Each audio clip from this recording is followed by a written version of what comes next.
that you just missed your memorial interview playing on CBS, which was going to be my first question to you anyway. I mean, it's funny, in the midst of that interview, everybody remembers the tears, but you said, I actually think I'm close.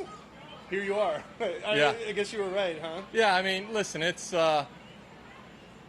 it's that interview, that moment, as I've talked about it a while, it was sort of like a release, and I don't fully understand why it happened then and there, because I had shared some of that with my team and my family before, leading up to that. But right then and there, it just happened, and from that moment, I've been in a better headspace. The game's been going in the right direction since then. So,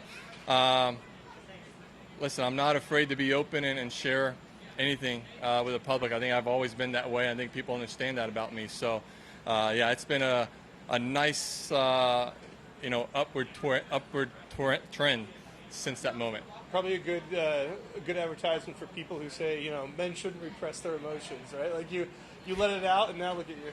I don't think anyone should. As my wife, with her addiction to alcohol and mental health issues, I think learning more about that side of it. I've tried to tell people. I said, hey, just share it with somebody. It's amazing how when you can just get it off your chest, you feel a little bit better about yourself that you're sharing it with someone, and you never know what happens when you do share it with someone. They may be feeling the same thing you are, and they can relate, and you guys can, people can work together to, work on issues that you may be having. So I wish more people would be more open and more honest, but, I know everyone's not that way, but I think, going, in a society right now, or, I'm going down the road right now, but I think the more people can be more open about how they're feeling and everything, I think, I think everyone would be in a lot better spot, in mental health and a whole bunch of other issues. You talked a little yesterday about the reaction to that and how people reached out to you. Can you talk about anybody that particularly touched you? Oh, there's a lot of people that reached out to me. The one that comes to my head right now is my buddy Mark Noble. He's a West Ham legend. He just retired last year from West Ham. Really close friend. He actually texted me 2 days later, and he's like, hey, sorry I'm 2 days late, but I couldn't write this text because I was so emotional writing it. And we are very much wired very similar in the way he played professionally and the way I am professionally and the way we handle things and care so much that he's like, listen, there was a lot of times I would come home and I would cry because we would be playing so bad, or I'd be trying to do everything we can to get the team to play at a higher level, and it wasn't happening. And just him sharing that with me, him telling me, which I knew already and very well aware of, how great of a player I am and a person I am. Just those little things. Even though I may know that about myself, it never hurts to hear that from people that you love a lot. Yeah. Oh, go ahead. Sorry, Helen. No, go ahead. Well, I was just going to ask you about tomorrow, your mindset. You were talking about Lucas's friend of yours and being interesting, good pairing. Can you? Yeah, it's a great pairing. I've played a lot with Lucas, and I've always enjoyed playing with him. He's had his up and downs in a game of golf. Every pro is going to have an up and down at least once in their career. No one's ever, gone through and not had a period of that. It's going to be an amazing round of golf tomorrow. We're both going to be battling out there. We got Russell Henley right behind us and a couple other guys, not too far back. So, we know we're going to have to go out there and play our games and see what happens. But, I'm happy where my game is. I'm happy where things are trending. I'm happy where mentally I'm heading. And so hopefully it's just another day of moving forward. It's another stepping stone. I haven't been here in a while, but I'm prepared for, whatever, however it may feel, whatever comes tomorrow. Just following up, you said West Ham is in the soccer club? Yeah. Yeah, how did you meet him? So I watched a movie, DVD in college called Green Street Hooligans in 2006. It's with Charlie Hunnam and Elijah Wood. It's fiction, not a documentary. No, it's fiction. But it's based off the 80s, 70s, 80s, and 90s, early 90s of the hooliganism in football. West Ham and Millwall are massive rivals that hate each other, and so it's not even about the soccer part. It's about outside, the firms, the supporters, fighting each other before, after, any other time, who had the best firm, who had the best fighters, you know, that's what it was about, just the hooliganism behind the game of football. But how did you met Mark through that somehow? Or? Mark reached out to me 2 or 3 years ago after a tournament I won. I can't remember. Maybe it was match play. He just sent me a message, and I don't get shell shocked when anyone ever texts me or whenever I meet anyone. But I thought that was pretty cool. And so from there, we've just created this unbelievable relationship.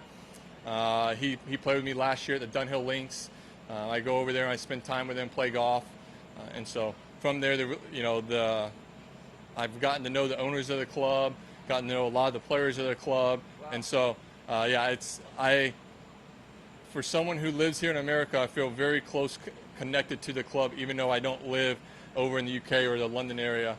So I've been very fortunate that I've befriended the right person when it comes to supporting a club like West Ham. Did he know you were a soccer guy when he texted you? Okay. Yeah, so he knew I was a West Ham supporter. I don't know, I don't know how he found out or not, but he said, I've always been a fan of yours since I found out you were a West Ham supporter. I've been following you. So I thought, like I said, I thought it was pretty cool. I'm sure golf interferes with it sometimes, but do you watch their matches on tape? I mean, are you always watching? I watch it all the time. If I'm warming up and they're playing, I've got it on my phone with either earpiece or I've got it on the phone. So I don't miss a match.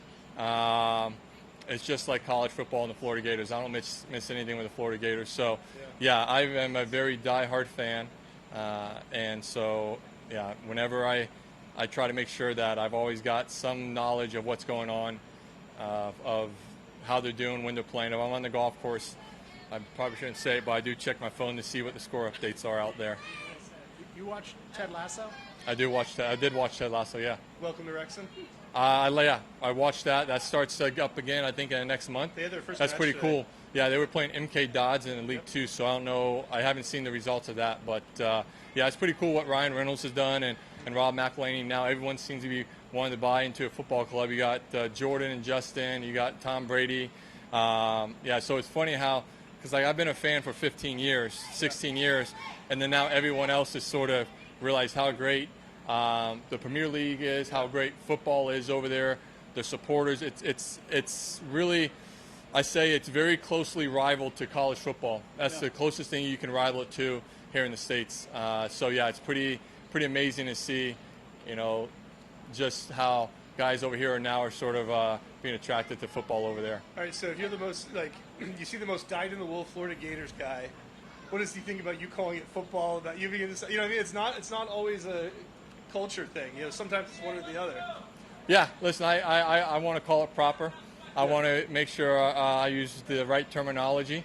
I don't want to stand out like I'm an American very much if I'm following a Premier League club. So I do call it football. Yeah. And then the people who may not be aware of what I'm actually talking about, I'll call it soccer. Yeah. And then, when I'm talking to the English supporters or English people, I'll call football over here American football.